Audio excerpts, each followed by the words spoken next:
आ जाते हैं proper paramilitary forces में जी। अब पैरामिलिट्री फोर्सेज में आप आरआर को भी पैरामिलिट्री फोर्सेज बोल सकते हैं, ठीक है। एक्चुअल में आप बोलोगे यार आरआर क्यों पैरामिलिट्री फोर्सेज है? राष्ट्रीय राइफल जी, ये अब आप बोलोगे राष्ट्रीय राइफल तो टोटल आर्मी के हैं, इसमें पैरामिलिट्री फोर्सेज के लोग डेपुटेशन नहीं जाते ना, इसमें सीपीओ के लोग जाते हैं, लेकिन फिर भी हम इसको पैरामिलिट्री फोर्सेज बोलते हैं। वो क्यों, मैं इस पर आऊंगा इस पॉइंट पर।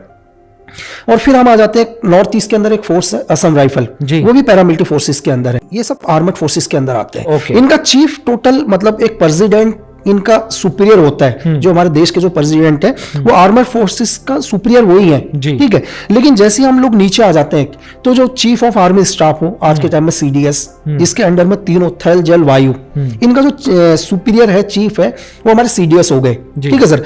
आर्मी के जो चीफ है उनके जनरल हो गए, एयरफोर्स के चीफ अलग है, नेवी के चीफ अलग है, ठीक है। तो इन तीनों के चीफ मैंने आपको बोला जैसे सीडीएस है अभी जो जस्ट 2014 के बाद जो हमारे गवर्नमेंट ने बनाया सीडीएस रैंक दी, तो जिसमें आ गए आपके CRPF, central reserve police force, CISF, ITBP, SSB, BSF, ये सारे के सारे क्या है सीपीओ के अंदर आ जाते हैं। कई लोग ना पैरामिलिट्री फोर्सेस भी बोलते हैं, बहुत सारे लोग हैं जो कहते हैं यार पैरामिलिट्री फोर्सेस भी है, लेकिन अब मैं बोलूंगा पैरामिलिट्री फोर्सेस दो हैं सर, एक है राष्ट्रीय राइफल, दूसरा है असम राइफल।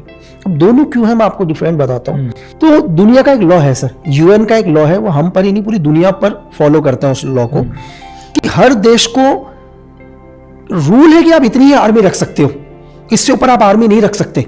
अच्छा, चाहे हमारा देश एक इंडिपेंडेंट देश है, लोकतंत्र है हम, चाहे चाइना कम्युनिस्ट हो, चाहे रशिया कम्युनिस्ट हो, चाहे तो इन मतलब आप अपनी मर्जी से आर्मी नहीं बढ़ा सकते सर।